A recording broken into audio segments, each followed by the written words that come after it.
Shogirdlar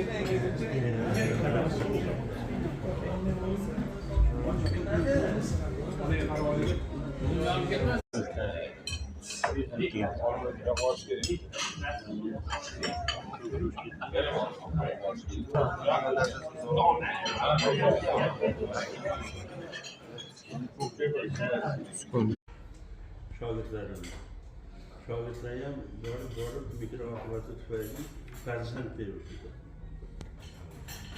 Sizlarni shu farzandimdek hunar. Ana. Tabriklaymiz. Tabriklaymiz. Aljoyi sog' bo'lsin. Yuzga kirib bering.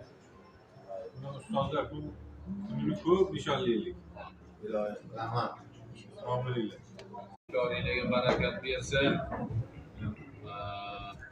Qo'rquvingizlar dard ko'rmasin, oilanglarga bosh bo'linglar hammanglar.